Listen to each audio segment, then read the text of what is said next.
Hello, fellow enthusiasts. I'm going to give you a review on the legendary Millennium Force at Cedar Point. This was the first coaster I had ever ridden over 200 feet. It was I started with Backwards Racer at Kings Island, and then I went to um, Vortex, then the Raptor, straight to Millennium Force. It was the most. It is the most terrified I have ever been on any amusement park ride. I was only 10 years old. I will never forget it. Most rides you get on, you think is going to be scary, and then it turns out to not be that bad. I knew that this was going to be different because, there was no Diamondback or anything, or no Orion, so there was just nothing close to Millennium Force back in 2002.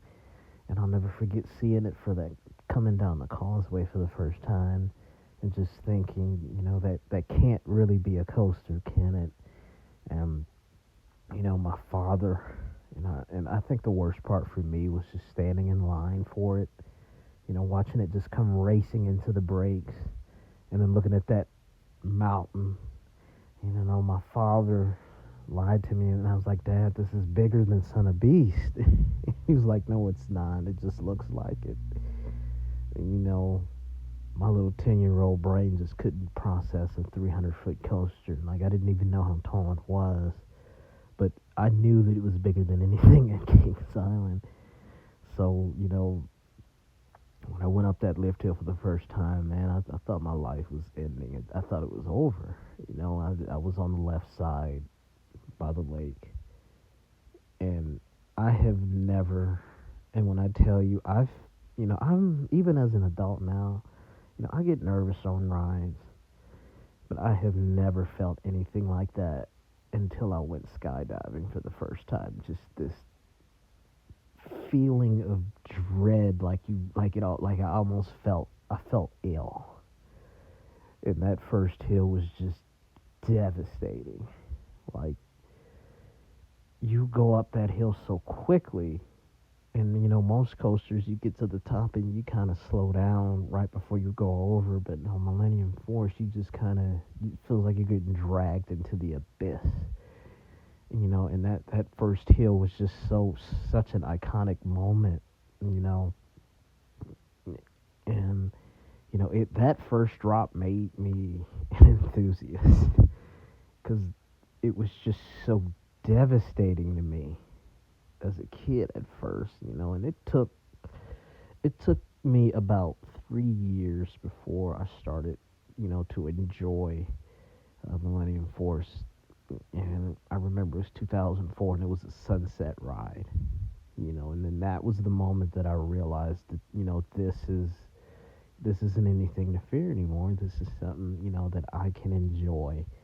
And from that, moment forward, that then it became my favorite ride, and then it became what made me an enthusiast.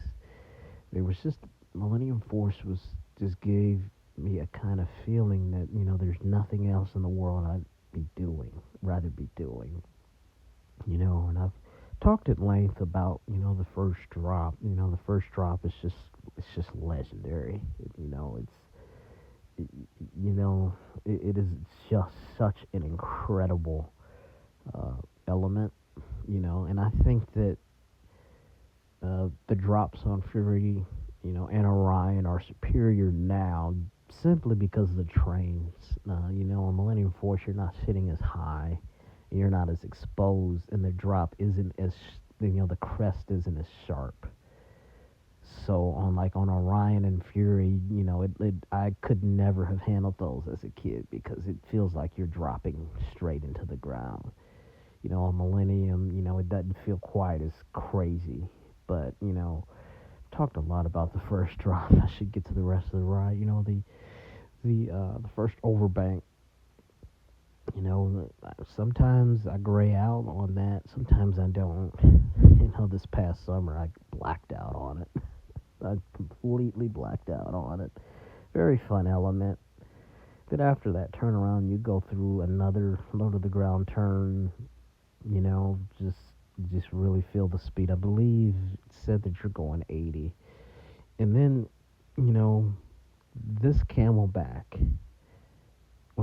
This Camelback is bliss. Like I think that the people say Millennium doesn't have airtime. I think that these Camelbacks are better than most hills on B&M Hypers. It's kind of perfectly profiled.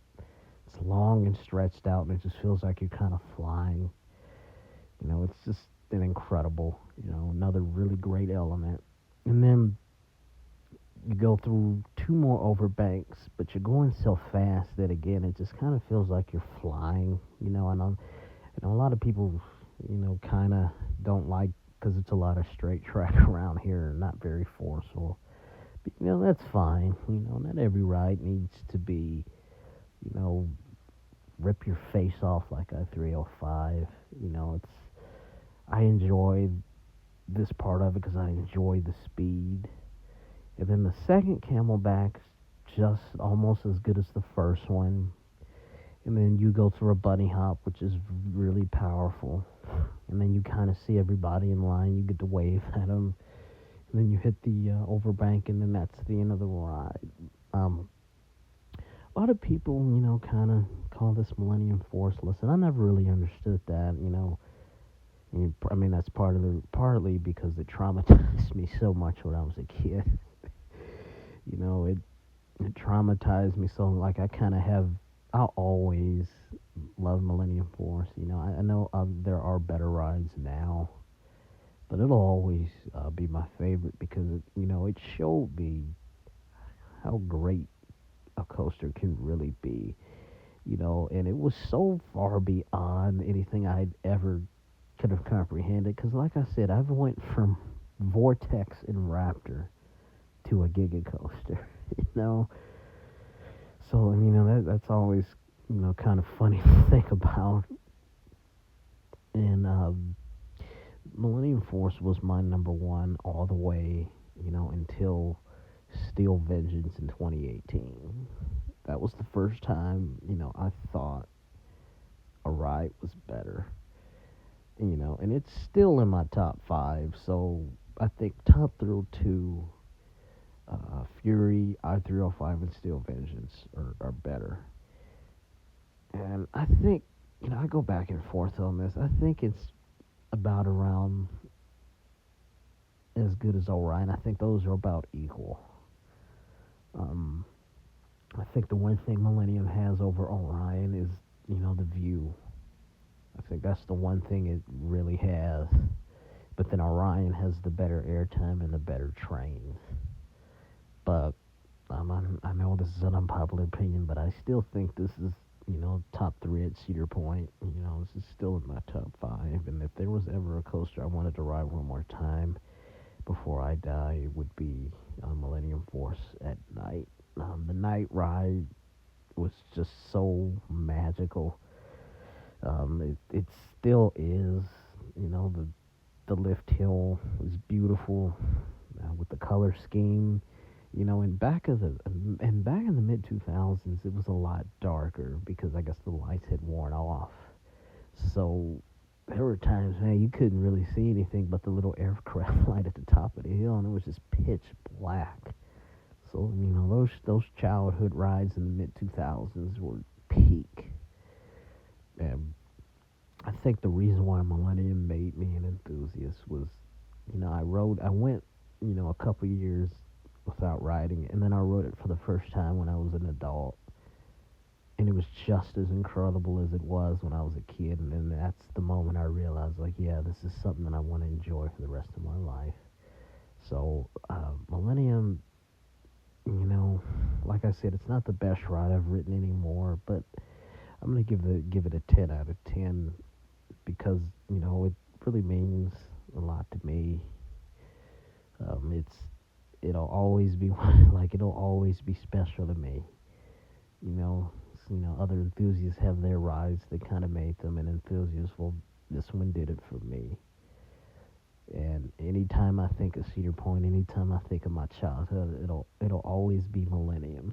I mean, it was more the Millennium. I'd say the three rides that stood out to me the most when I was a kid were Millennium, Dragster, and X. I was fortunate to be able to ride all three of those, and those three were just kind of the big three.